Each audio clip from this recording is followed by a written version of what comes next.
हम डीएसपी की lab 5 perform करेंगे। आज की लैब में हमने presentation of discrete time digital signals into frequency domain देखेंगे। आज इस लैब में हमारे पास जो मेन ऑब्जेक्टिव्स हैं वो ये हैं कि representation of discrete time digital signal into frequency domain and resolution of spectrum computation of magnitude. इसके साथ साथ हमने फेस एंड पावर स्पेक्ट्रम इनका देखेंगे और and last one spectrum leaking and avoiding spectrum leaking. ठीक है, ये हमारे पास आगे इसका टास्क 1 है। इस टास्क 1 को परफॉर्म करने से पहले हमने क्या किया है कि हमने माई डीएफटी के नाम से और माई इनवर्स डीएफटी के नाम से एक फंक्शन ऊपर सेव किया है, जैसा कि आप देख सकते हैं। ये हमारे पास माई डीएफटी का फंक्शन है ऊपर एंड ये हमारे पास माई इनवर्स डीएफटी का फंक्शन है। ठीक है, इस फंक्शन में हमारे पास ये कॉम्प्लेक्स एक्सपोनेंशियल टर्म है और ये हमारे पास सबसे पहले हमने क्या किया कि हमने x को डिक्लेयर किया ऑफ लेंथ n। ठीक है, और जो हमारे पास k होता है वो क्या होता है n-1। ठीक है, ये आगे हमने ये फंक्शन को सेव कर दिया। अगर हमारे पास n4 होगा तो k हमारे पास 3 होगा और आगे हम बारी बारी करके हर k की वैल्यू इसको चेक करेंगे और एक्सपेंड करके हम आगे इसके डीएफटी निकालते हैं। ये हमने इसका फंक्शन है और ये इसी तरह माई इनवर्स डीएफटी का फंक्शन है। ये डीएफटी का फंक्शन है, सही है, एक्सपोनेंशियल टर्म है जो हमने इन दोनों फंक्शन में यूज़ किए हैं। कि हमारे पास 4 सिग्नल है, इन 4 सिग्नल का हमने क्या किया डीएफटी निकाल लिया। ठीक है, by using my DFT function जो हमने ऊपर फंक्शन सेव किया तो उसको हमने रिकॉल करके हमने इसका डीएफटी निकाल लिया। आगे हमने क्या किया कि माई इनवर्स डीएफटी ये रिकॉल फंक्शन में यूज़ किया। इसका मतलब ये है कि रिकंस्ट्रक्ट कर देगा फ्रॉम फ्रीक्वेंसी डोमेन से टाइम डोमेन में इन्वर्स कर देता है। इस वजह से हमने रिकॉन ये यूज़ किया और माई इनवर्स डीएफटी। ठीक है, आगे हमने क्या किया कि हमने इनकी जो आउटपुट है उनको डिस्प्ले की है बाय यूजिंग डिस्प्ले फंक्शन और 1 बाय 1 करके जो हमारे पास 4 सिग्नल है, चारों के चारों सिग्नल को। ठीक है, और ये हमारे पास एक आ गया डीएफटी भी आ गया और इसका रिकंस्ट्रक्टेड x1 जो हमारे पास इसका इन्वर्स है, इन्वर्स डीएफटी भी साथ साथ हमारे इसके आ गया। ठीक है, ये चारों सिग्नल का हमारे पास डीएफटी और इन्वर्स डीएफटी आ गए। ये हमारे पास टास्क 2 है। इस टास्क में हमने क्या किया कि हमने अगेन हमारे पास 11 सिग्नल्स हैं, इनको हमने x1 से x से शो किया हुआ है और इनका हमने क्या किया कि हमने डीएफटी निकाला है 1 बाय 1 करके बाय यूजिंग माई डीएफटी जो हमने अगेन जो हमने पहले टास्क में जो फंक्शन सेव किया था उसी फंक्शन को यूज़ करके हमने इस टास्क में भी हमने क्या किया डीएफटी निकाल के और साथ साथ हमने क्या देखना है इसका फ्रिक्वेंसी स्पेक्ट्रम भी देख रहे हैं। ठीक है, ये ठीक है बाय यूजिंग हम सब प्लॉट ये यूज़ करके 3×4 के ग्रिड है और ये 1 सब प्लॉट आगे 2 3 4 5 6 7 एंड आगे सो ऑन। ठीक है, बाय स्टेम फंक्शन यूज़ किया कि हमारे पास डिस्क्रीट प्लॉट दे देगा और टाइटल मीन्स कि हर सिग्नल के बाद टाइटल आ जाएगा। ठीक है, अभी हम इसका देखते हैं, इसका प्लॉट देखते हैं। ये हमारे पास इन सब के प्लॉट आ गए। ये हमारे पास तमाम सिग्नल्स की क्या आ गए, डीएफटी का फ्रिक्वेंसी बिहेवियर आ गया, फ्रिक्वेंसी स्पेक्ट्रम आ गया।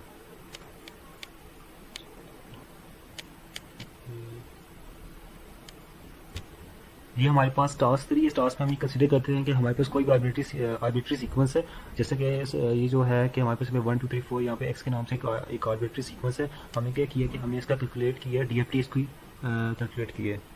आगे हमने extraction of real part of frequency spectrum and imaginary part of frequency spectrum देख रहे हैं। ठीक है, इसी आर्बिट्री सीक्वेंस कोई भी आर्बिट्री सीक्वेंस हो सकता है कि हम इसका real part of frequency spectrum और imaginary part of frequency spectrum देख सकते हैं।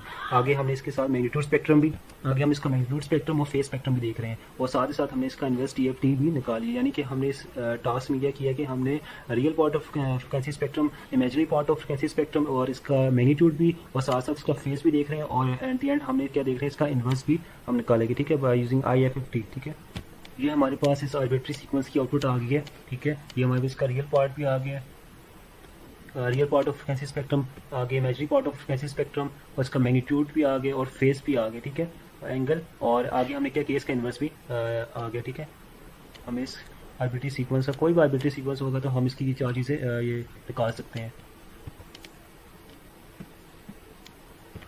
आगे हमारे पास टास्क 4 है। इस टास्क में हमें क्या करना है कि हमने डीएफटी फाइंड आउट करनी है और इसके साथ साथ हमने इसका मैग्नीट्यूड स्पेक्ट्रम, फेज स्पेक्ट्रम और पावर स्पेक्ट्रम प्लॉट करना है और 4 सिग्नल्स इन टास्क 2 जो हमने सिग्नल टास्क 2 में यूज़ किए थे तो वही सिग्नल यूज़ करके हमने इसके मैग्नीट्यूड स्पेक्ट्रम, फेज स्पेक्ट्रम और पावर स्पेक्ट्रम निकालना है। सबसे पहले हम फर्स्ट 3 सिग्नल को देखेंगे, इन सब बारी बारी करके सबका मैग्नीट्यूड स्पेक्ट्रम, फेज स्पेक्ट्रम और पावर स्पेक्ट्रम देखेंगे। ये हमारे पास फर्स्ट 3 सिग्नल्स हैं।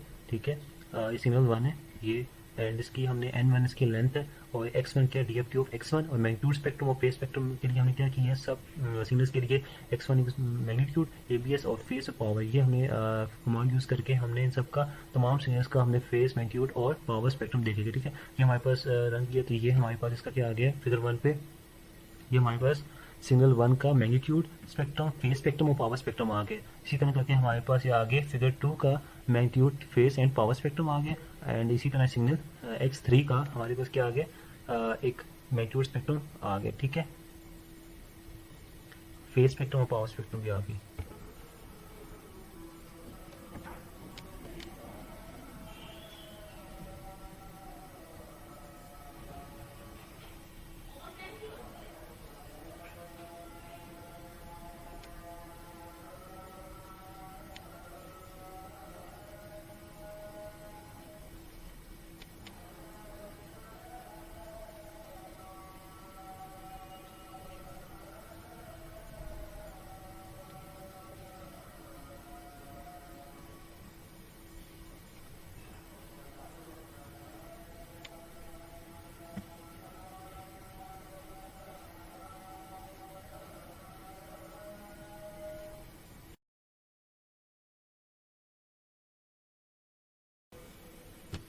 आगे हमने X4, X5, X6, X7, आगे इसी तरह X8 और 9, 10, 11 का हमने क्या किया कि हमने DFT और हमने इसका प्लॉट करेंगे मैग्नीट्यूड स्पेक्ट्रम, फेज स्पेक्ट्रम और पावर स्पेक्ट्रम ऑफ ये सिग्नल, ठीक है।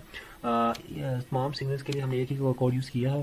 फर्स्टली हमने क्या किया कि हमने आई एक लूप जनरेट किया, फॉर लूप हम करेंगे, ठीक है। एन हमारे पास लेंथ ऑफ दी X4 है, ठीक है, X5, X6 और आगे सोन X11 है, ठीक है। X मैग्नीट्यूड है, X MAG की है, ये हमारे पास मैग्नीट्यूड आ जाएगा। और X फेज से हमारे पास क्या आ जाएगा, हमारे पास फेज स्पेक्ट्रम आ जाएगा। और X पावर से हमारे पास पावर स्पेक्ट्रम आ जाएगा, ठीक है। ये हमने इसी तरह के आगे हमने ये लूप यूज़ करके तमाम सिग्नल्स के लिए हमने इसका इनके प्लॉट देखे थे। और ठीक है, phase spectrum, magnitude spectrum, power spectrum, ठीक है। ये हमारे पास क्या आ गया, ये हमारे पास इन सब का, इन तमाम सिग्नल्स का प्लॉट आ गया, ठीक है। मैग्नीट्यूड स्पेक्ट्रम आ गया, phase spectrum and power spectrum, ये हमारे पास तमाम सिग्नल्स का magnitude spectrum, phase spectrum, power spectrum आ गए X4 से लेके X11 तक, ठीक है। पीछे हमने X1 से लेके X3 तक देखा था। और अब हमने क्या किया, हमने X4 से लेके X4 का भी हमारे पास magnitude spectrum, phase spectrum, power spectrum इकट्ठा हमने इन सबका निकाला है फ्रीक्वेंसी डोमेन में, ठीक है। इसी के साथ हमारी आज की लैब्स कंप्लीट और टास्क कंप्लीट होते हैं। और आज की लैब में हमने क्या किया कि हमने डिस्क्रीट टाइम डिजिटल सिग्नल को फ्रीक्वेंसी डोमेन में प्रेजेंट किया है। और इनके डिफरेंट हमने magnitude spectrum, phase spectrum, power spectrum, DSP की लैब नंबर 6 परफॉर्म करेंगे। आज की लैब में हमने क्या देखना है कि DFT प्रॉपर्टीज एंड FFT देखिए, फास्ट फूरियर ट्रांसफॉर्म को हमने देखना है। आज की लैब के जो ऑब्जेक्टिव्स हैं वो क्या हैं कि representation of discrete time digital signals into frequency domain, YFFT, fast Fourier transform, resolution of spectrum and computation of magnitude, phase and power spectrum and spectrum leaking and avoiding spectrum leaking, ठीक है।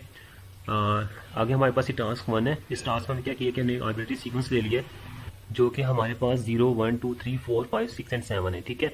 आगे हम सबसे पहले तो हमने क्या करना है कि कोई भी सिग्नल होगा हम सबसे पहले उसको इवन एंड ऑड सैंपल्स में डिवाइड कर लेंगे, ठीक है। इसके लिए हमने X इवन और X ऑड के नाम से एक फंक्शन डिक्लेयर किया है ताकि हम कोई भी सीक्वेंस हो उसको हमने इवन एंड ऑड सैंपल्स में डिवाइड कर लेंगे, ठीक है। उसके बाद क्या करना है कि उसके बाद हम इवन एंड ऑड सैंपल की DFT फाइंड आउट करेंगे और उसके बाद इनको मर्ज कर देंगे, ठीक है। इसके लिए हमने क्या किया है कि n equals to length x, और इसके मर्ज के लिए हमने एक लूप लगाया है जो कि k इक्वल्स टू 1 से लेके n तक है। एक एक्सपोनेंशियल टर्म हमने यूज़ किया है जो कि हर सिग्नल में होगा, ठीक है। और हमने जो मर्ज किया है ये x of k equals to g of k plus w of k static h of k, इसके ये फॉर्मूला यूज़ करके हम क्या करेंगे, इसको मर्ज कर देंगे। इवन एंड ऑड सैंपल्स की आउटपुट को हम मर्ज कर देंगे। उसके बाद हमने क्या किया कि display the original signal, even and odd samples and the merged DFT, ठीक है। इसके लिए हमने डिस्प्ले DISP ओरिजिनल सिग्नल की कमांड यूज़ की है। आगे हमने डिस्प्ले X कर दिया। इसी तरह हमने इवन सैंपल्स को भी डिस्प्ले करेंगे, ऑड सैंपल को भी डिस्प्ले कर दिया। और जब हमने इनकी इवन एंड ऑड सैंपल की DFT निकाल के इनको जो मर्ज किया है उसको भी हमने डिस्प्ले कर दिया। एंड देन हमारे पास एक ओरिजिनल सिग्नल आ गया जो कि हमारे पास 0, 1, 2, 3, 4, 5, 6, 7 है। इसके आगे इवन सैंपल्स भी आगे जो कि 1, 3, 5, 7 है, और सैंपल्स 0, 2, 4, 6 है। और जो मर्ज DFT है उसकी भी आउटपुट हमारे पास यहाँ पे शो हो रही है, ठीक है।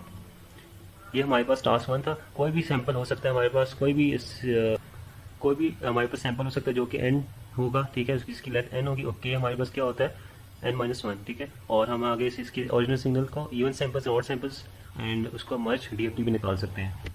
आगे हमारे पास टास्क 2 है। टास्क में क्या किया कि हमने डिफाइन किया है इनपुट सिग्नल्स को सबसे पहले, जो कि हमारे पास x1 x2 x3 x4 x5 x6 x7 and x8, ठीक है। कोई भी सिग्नल्स हो सकते हैं यहाँ पे, ठीक है, जितने अपनी मर्जी से जो भी है कोई भी वैल्यू हम डिफाइन, कोई भी सैंपल्स हो सकते हैं। उसके बाद हमने क्या किया